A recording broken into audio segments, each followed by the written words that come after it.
Meus irmãos, graça e paz a todos, estamos aqui para o segundo vídeo dessa maravilhosa obra que acabou de sair, As 7 Igrejas do Apocalipse, em seu contexto histórico e cultural do erudito, já falecido, ele faleceu em 87, Colin Hammer. Se você não assistiu o primeiro vídeo, primeiro review, assista. Eu mostrei o sumário detalhado, mostrei a quantidade de páginas, eu mostrei o currículo do Hammer. Tá? Eu falei que essa obra foi a tese de doutorado dele, que depois foi ampliada. Ele foi supervisionado na época que ele estava fazendo o doutorado pelo F.F. Bruce. Então assista o primeiro vídeo, primeiro review, que aquilo que eu falei no primeiro review eu não vou falar nesse. Esse eu vou ser mais objetivo, eu já vou direto ao ponto. É uma obra de quase 400 páginas, tá? E o Colin Hammer, ao escrever esse livro, né, ele foi lá na Turquia, aonde está lá as cidades, né? Porque a Ásia Menor antigamente, hoje é a atual Turquia. Então ele foi em cada cidade, estudou, tá? Participou de escavações arqueológicas, enfim. Então não é uma obra, gente, para pregação. É uma obra para pesquisa. Para pesquisar. Tá? Uma obra erudita, uma obra acadêmica, tá? De um grande estudioso do Novo Testamento, que foi Colin Hammer, que morreu precocemente. Ele morreu com 57 anos em 1987. Tá certo? Então, sem delongas aqui, vamos a o que nos interessa. Então tá aqui o sumário. No primeiro vídeo eu mostrei lá para vocês o capítulo 1, que é a introdução, né? Você tem o capítulo 2, que é o contexto de Patmos, que ele vai trabalhar o contexto da ilha de Patmos. E você tem aqui o capítulo 3, onde ele começa a trabalhar as cartas. Tá? As cartas. Ele começa com a carta à igreja de Éfeso, tá? E você tem aí as considerações introdutórias, onde ele vai adentrar no contexto histórico e cultural ali da igreja, da cidade de Éfeso, que era uma das principais cidades, não era a capital do império, né? Não era a capital ali da Ásia Menor, a capital era Pérgamo, mas era uma das cidades mais importantes, né? E tinha um templo da padroeira da cidade, que era Diana ou Ártemis. E aqui ele vai trabalhar a questão do templo de Diana, né, de Ártemis, que era um refúgio, tá? Ele vai trabalhar a ideia do paraíso de Deus, que se remete a Jerusalém eterna, mas no contexto histórico, cultural pagão, o paraíso era os templos, tá? Aonde os deuses, quando a pessoa morria, levava a pessoa para o paraíso, aonde Deus morava, onde o Deus habitava, o Deus ou a deusa, né? Então ele dá esse contraste, né? Ele trabalha ali o contexto histórico, cultural, e quando você entende o contexto histórico e cultural, você entende a mensagem de João, porque a mensagem não foi para nós inicialmente, a mensagem foi para a igreja de Éfeso. Então tudo que João fala aqui na carta, né, a primeira carta, teve relevância para os leitores originais, tá certo? Então aqui, ó, deixa eu pegar uma carta aqui. Tem a carta da igreja de Éfeso, tem a questão do elemento judaico que ele trabalha da carta, é a árvore da vida, que ele vai trazer, que é o Apocalipse cita muito o Antigo Testamento, né? E a questão da árvore da vida aparece lá em Gênesis, que o homem foi proibido de tocar, de comer, tá? Então ele vai trazer a tradição judaica, trazendo aí o que os livros pseudepígrafes judaicos fala sobre essa questão, primeiro Enoque, Testamento de Levi e outros livros, e o contexto, né, do livro de Apocalipse sobre a árvore da vida. Enfim, deixa eu pegar aqui uma carta. Vamos pegar aqui a carta à igreja de Pérgamo. A igreja de Pérgamo, capítulo 5. página 135. Rapidamente aqui, ó.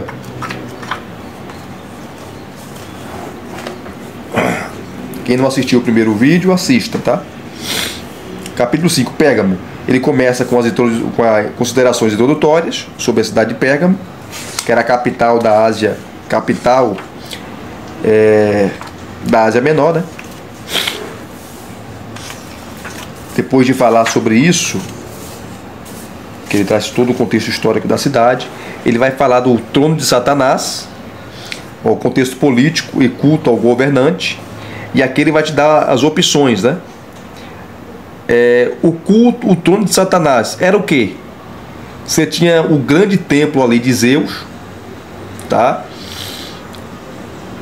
E o culto a Zeus, que era a principal divindade, né? Grega, o deus que comandava o Olimpo, né? Que era no Monte Olimpo, segundo a mitologia dos gregos, a mitologia grega, que Zeus comandava, e juntamente com outros deuses, e alguns deuses eram seus irmãos, como Poseidon, o deus dos mares, Hades, o deus do submundo, era irmão, ambos eram irmãos de Zeus, mas Zeus era o deus principal, o deus da tempestade, dos raios, dos trovões, né? Das trovoadas. Então, o trono de Satanás se refere a Zeus, o culto a Zeus, se refere ao culto, ou melhor, ao paganismo da cidade de Pérgamo. Então, o trono de Satanás é o paganismo da cidade de Pérgamo. Ou também se refere, terceira opção, o culto ao deus Esculápio ou deus Asclépio, que era o deus mais venerado e mais cultuado ali na cidade, que era o deus da cura, o deus serpente, o deus da cura. E milhões de pessoas vinham do mundo todo para adorar a esse deus Esculápio, Asclépio, que em suas imagens ele estava sentado no seu trono com seu bastão, e no bastão dele havia uma serpente enrolada. E a serpente é o símbolo da cura. O símbolo da cura. Então, o trono de Satanás se refere a Esculápio. E a outra opção se refere ao culto ao imperador, que ali em Pérgamo era muito forte. Então, essa expressão trono de Satanás se refere exclusivamente ao culto ao imperador.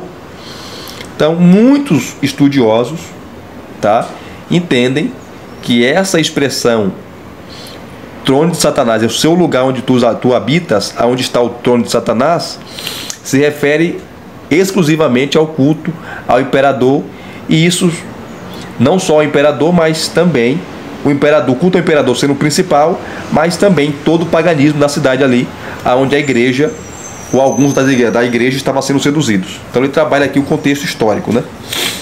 Contexto político e culto ao governante, que a Pérgamo era muito fiel a Roma, assim como Esmirna.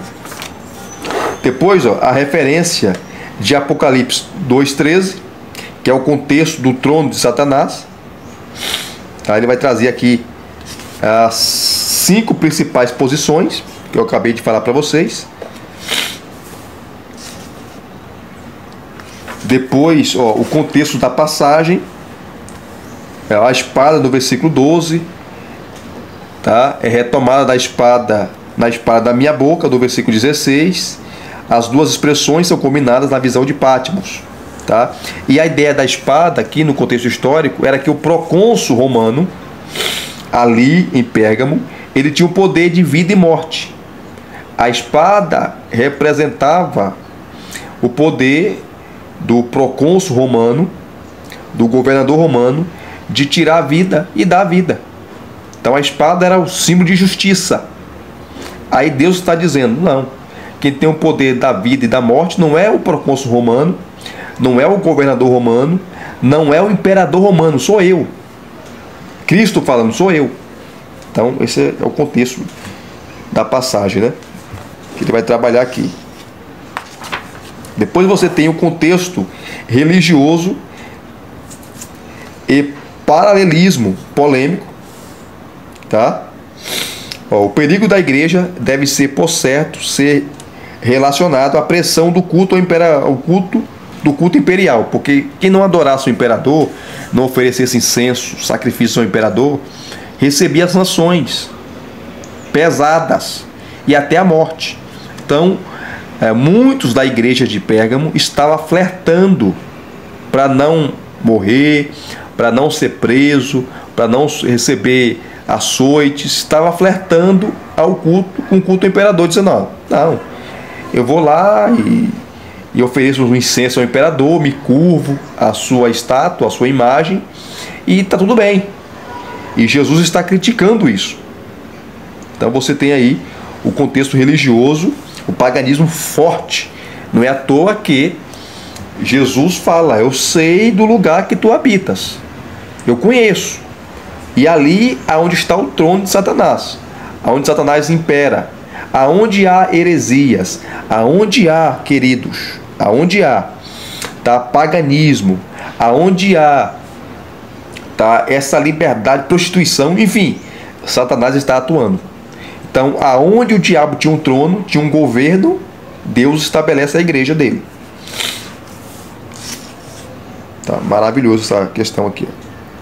Eu não estou lendo para a gente ganhar mais tempo, tá? Depois, Balaão e os nicolaítas. Balaão é fácil de identificar. Aquele falso profeta lá do Antigo Testamento, que foi comprado pelo rei dos Moabitas, Baraque, para amaldiçoar o povo. Só que ele não consegue amaldiçoar, né? Como ele não conseguiu, ele deu uma estratégia para Baraque. Olha, coloca as mulheres mais lindas aí, tá? Próximo do povo, que o povo vai cair em pecado. E foi o que aconteceu. As mulheres seduziram os homens de Israel, e Israel caiu em pecado, em prostituição, automaticamente também em idolatria, e Deus teve que punir o povo. Então o pecado de Balaão foi levar o povo para a imoralidade sexual. E era o que estava acontecendo também em Pérgamo, porque nos cultos ao imperador, nos cultos a Asclépio e outras divindades como Zeus, havia a prostituição cultual. Tá? E os nicolaítas, as ideias dos nicolaítas eram semelhantes às ideias de Balaão. É como eles estavam lá falando, olha, não há problema nenhum você adorar o imperador, você oferecer sacrifício a Zeus, não há nenhum problema você ter relações sexuais ali com prostitutas, tá? Não há nenhum problema, não há pecado. Você pode servir a dois senhores, você pode servir a Deus aqui na igreja e servir ao imperador, servir a Zeus, servir a Asclépio, enfim. Então, o Hemer, ele traz essa questão aqui, tá? Balaão e os nicolaítas. Trazendo sempre o contexto histórico, né? Trazendo o contexto histórico lá do Antigo Testamento sobre Balaão.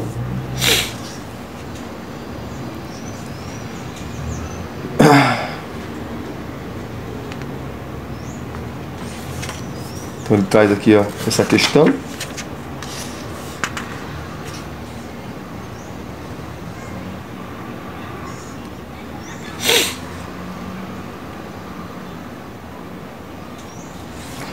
Então Balaão ficou marcado na história como um falso profeta, que de fato ele era, que foi comprado, tá? E o nome dele sempre é ligado à idolatria, à prostituição, à mentira, a suborno.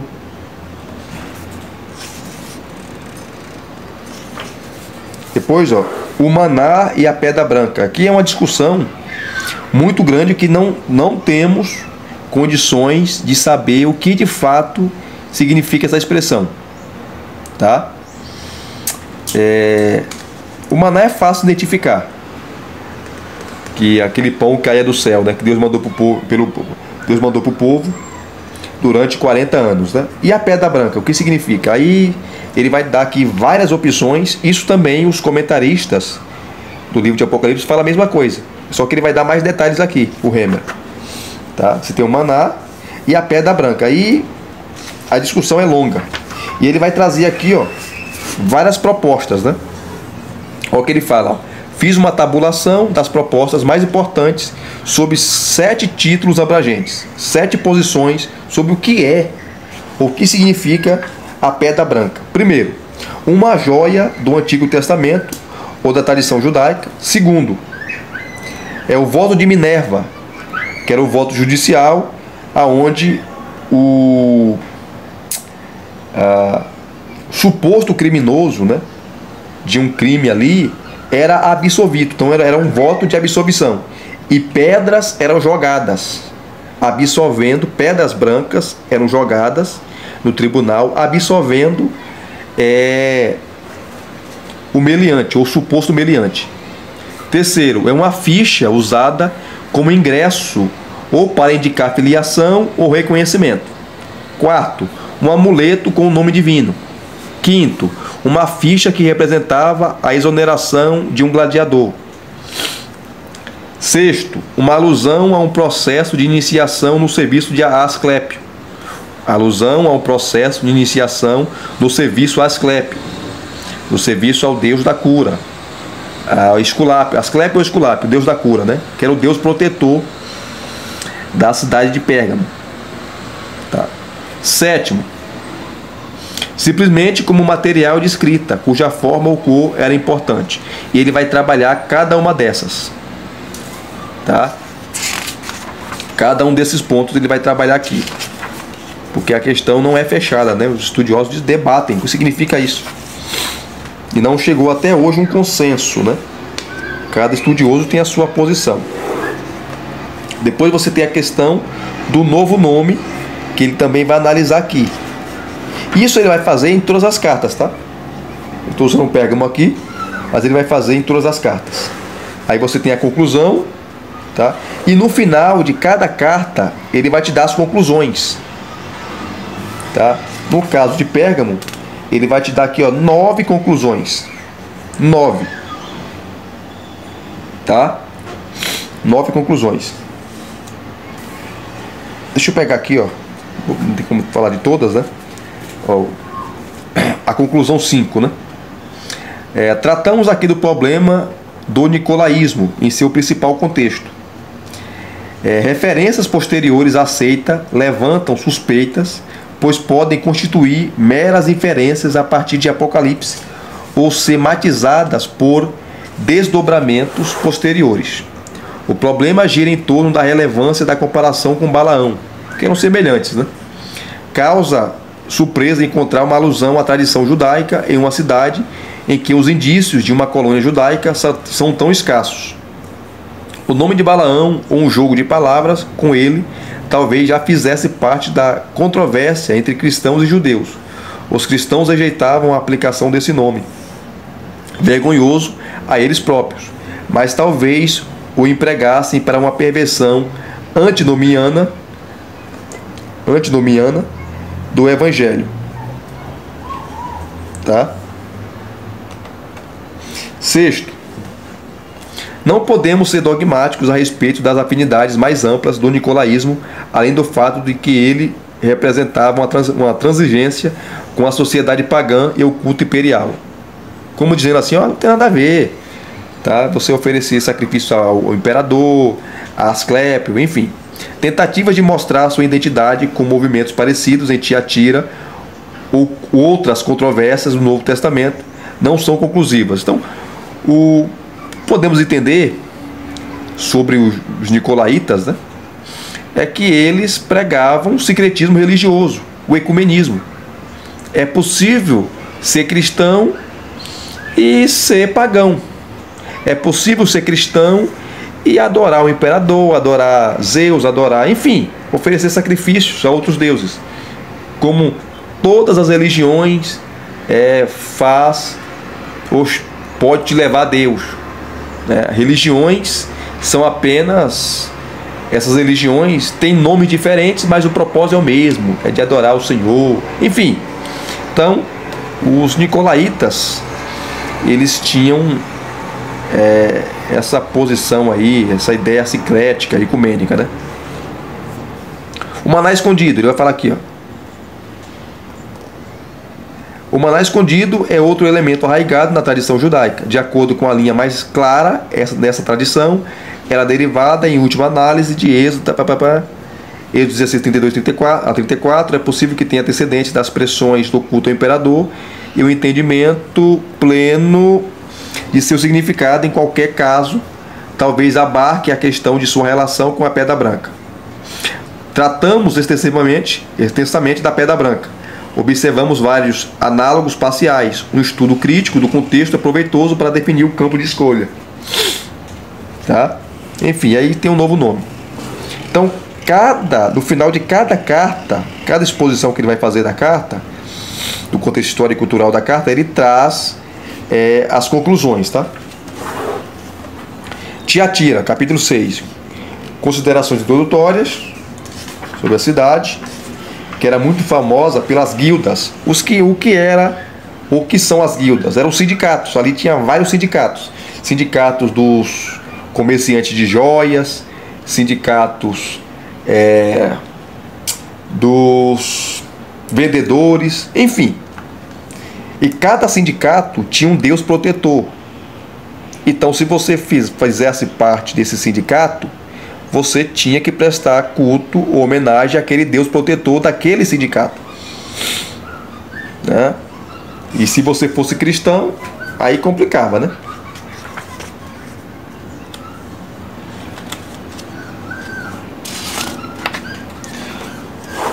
Chalcolibanos, o que é isso? O termo é traduzido por latão fino, tá? Não ocorre em outros lugares dos quais temos conhecimento. Fica evidente pela inadequação de tentativas antigas de explicá-lo, que seu significado verdadeiro já havia se perdido. Suídas o define como um tipo de elétron mais precioso que o ouro. No entanto, o próprio termo elétron é ambíguo, tá? Aí vai continuando aqui falar sobre esse nome aqui, tá?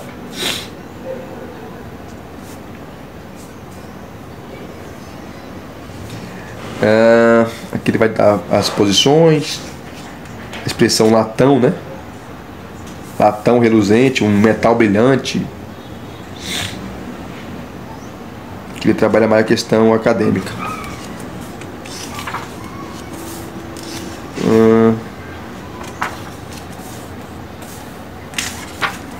Depois, Jezabel. Lembrando que o nome aqui é um epiteto. O que é o epiteto, Elias? É um apelido. O nome dessa falsa profetisa não era Jezabel, era um outro nome, mas ele usa Jezabel, já fazendo um link com o Antigo Testamento, da mulher de Acabe, aquela rainha má, perversa, que levou o povo para onde? Para idolatria, para adorar Baal. Ela instituiu à força o culto a Baal em Israel, o reino do norte. Era justamente o que essa falsa profetisa aqui em Tiatira estava fazendo. Estava levando o povo para adorar outros deuses e também a praticar sexo em nome de Deus, pecados sexuais em nome de Deus. Ela estava levando os servos de Deus para a cama. Tanto que o texto fala: é para a cama que você leva os meus servos, é para a cama que você vai ficar doente. E se você não se arrepender, você vai morrer. Não só você, mas os seus filhos. Filhos ali, na carta, não são filhos biológicos, mas são os seus seguidores. Estavam aderindo às suas mentiras, às suas falsas profecias, tá? Então, tá aqui da Jezabel.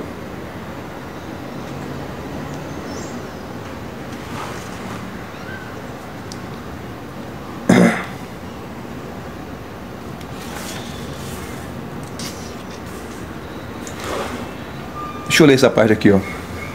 Em minha primeira visita a Tiatira, fui levado a uma mesquita, o Lucamin, que é a grande mesquita, que preservava indícios de antecedentes cristãos e possivelmente pagãos, e ao que parece era associada ao nome Lídia.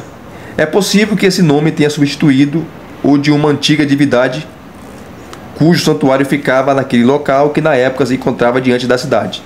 Essa vinculação de locais sagrados é um fenômeno conhecido na Anatólia. É possível que tenha sido o local do hipotético Sabateum, mas é mais provável que fosse o santuário de Ártemis Boreitena, a deusa da cidade, que pelo visto dividia jurisdição territorial com Apolo Tirineu, uma união refletida no casamento do sacerdote e da sacerdotisa que os representavam. O deus é mais proeminente nas evidências públicas em forma de moedas e inscrições, embora na concepção local ele fosse o consorte subordinado à deusa. Ele era descrito pelo termo aqui o termo grego, né? Tito, entendido como indicação de que seu templo ficava diante da cidade. Aí vai explicando. Tá?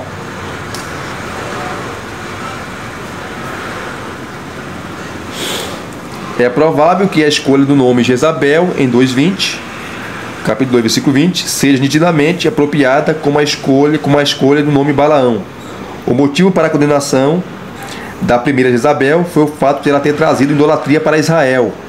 1 Reis 16, do 31 ao 33. E também capítulo 21, versículo 25 a 26, 1 Reis. O mesmo se aplica a Jezabel de Tiatira. Ela ensinou seus seguidores a comer coisas sacrificadas a ídolos. Idolatria.